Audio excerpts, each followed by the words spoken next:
बात बोलना है, फ्री हो? हाँ बोलो। वो बाजू में है ना, थोड़ा भाभी का झगड़ा चल रहा है उनके घर वालों से। हाँ। तो वो 2-3 दिन से मैं भी सुनाई दे रहा है मुझे भी, अभी वो आज आके मुझे बोलती है। तो अभी क्या करेंगे इसमें? क्या है मामला? वही उनका घर का आदमी मारता है, पीटता है, खाने देते नहीं, सास ससुर परेशान कर रहे हैं उसको। तो वो आज रो के बोल रही थी, बोलती क्या करूँ भाभी, अगर कुछ नहीं करेंगे तो फिर गलत कदम उठा लेगी वो। इतना आजू बाजू वाले का सुनने का क्यों?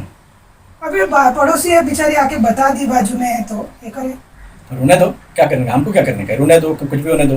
अरे अच्छा नहीं लगता ना, पड़ोसी है, अभी एक दूसरे को सपोर्ट नहीं करेंगे तो अच्छा नहीं लगता ना। वो भी औरत है, मैं भी एक औरत हूँ, हम्म। तो इसकी वजह से है काम हो गया? है। वो घर पे गई है, मैं बोली देखती बात करके मेरे आदमी से भी, और ये करके तो मैं बोली पूछ के बता दूंगी, देखो क्या मसला निकलता है। क्या चाहते हैं हमसे, क्या चाहते हैं? बस कुछ नहीं, वो वही बोलती है कि आदमी मेरा, हम लोग अच्छे से रहे, हंसी खुशी रहे, और कोई कुछ नहीं चाहिए। गरीब है, उसके माँ बाप भी बोलते हैं क्या करेंगे, बर्दाश्त कर लो। तो बस वो यही चाहती है कि बस थोड़ा आदमी को समझाए, अच्छे से रहे, हंसी खुशी से रहे। इसमें अभी अपन क्या कर सकते हैं बताइए? मारता पीटता क्यों है वो समझना पड़ेगा ना, क्यों मारता पीटता आदमी है, कुछ तो वजह होगा उसके पीछे। अभी उनसे पूछ लूंगी मैं एक बार। ऐसा तो बता ही नहीं वो अपने बारे में, बस बोलती है मारते हैं पीटते हैं, झगड़ा होता है, बस यही बता ये रही थी। दहेज मांगते हैं क्या? नहीं वो सब नहीं है, शायद दहेज का वो नहीं है, वो मसला नहीं है लोग का दहेज। दहेज का नहीं है और मारम पीटी है, गुस्सा है, तो इसका सीधा एक मतलब निकलता है जी कि आपसी अनबन है। ये जो मसला बन रहा है जी ये मियाँ बीवी के अंदर आपसी अनबन की वजह से है। तो आपसी अनबन क्यों होता है वो समझना बहुत ज़रूरी है। इंसान की मिजाज होता है, आदमी बाहर से आता होगा, बाहर से घर पे आने के बाद उसको किस तरह का माहौल मिलता होगा वो समझना ज़रूरी है। इसके लिए उनको बोलो हम कुछ नुस्खे बताएंगे, उसके ऊपर अमल करो तो तुम्हारा ये जो समस्या है उसका समाधान निकल जाएगा, तुम्हारे ऊपर किसी की शिकायत आना बंद हो जाएगा। अच्छा ठीक है? ठीक है। उन्हें आज से इन बातों पे अमल करने बोलो कि आदमी जैसे बाहर से आता है जी कम से कम 1 गिलास पानी से उसका स्वागत करो।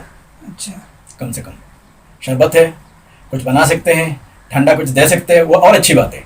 लेकिन अगर कुछ नहीं कर सकते तो कम से कम 1 गिलास पानी उसके हाथ में ला के दो। अगर वो बोलता है नहीं पीऊंगा तो ले जाके रख दो आराम से। अच्छा लेकिन तुम्हारे ऊपर फर्ज बनता है कि 1 गिलास पानी तुम उसके हाथ में ला के दो। ये होता है अखलाक। अच्छा, हाँ मैं बात करूँगी। तो यहाँ से शुरू करो, बोले यहाँ से तुम्हारा घर का माहौल सुधरना शुरू हो जाएगा। अच्छा हाँ। दूसरा नंबर, आदमी की खाने पीने की ध्यान रखो, क्या पसंद करता है क्या नापसंद करता है, उसकी उन चीज़ों की बहुत ज़्यादा ध्यान रखा करो। ठीक जी है? हाँ ठीक है। ठीक हाँ, खाने पीने की बोला, खाने पीने की शिकायत होने मत दो।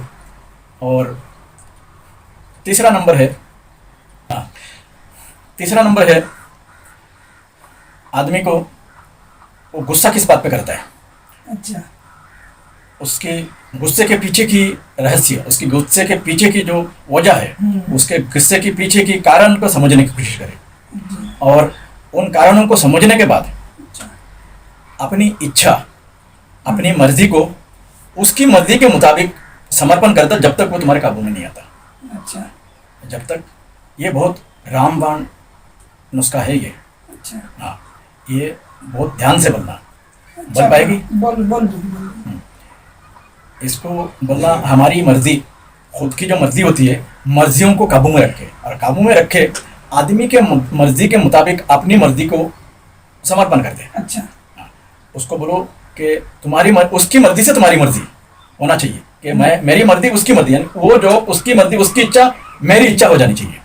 इस बात को काबू में कर लो, इस बात को अमल में उतार लो, तो तुम्हारे से कोई शिकायत कभी करेगा नहीं। और सबसे बड़ी बात जी कि बच्चा कैसे होता है, बच्चा कोई भी बच्चे को देखता है जी जी तो उठाता है, प्यार करता है, बराबर। क्योंकि बच्चे के पास वो इम्प्रेशन नहीं होता, बच्चे के पास वो प्रतिक्रिया नहीं होता जी जिस प्रतिक्रिया से आपको गुस्सा आ जाए। अच्छा हाँ, उस बच्चेपन खुद में पैदा करो।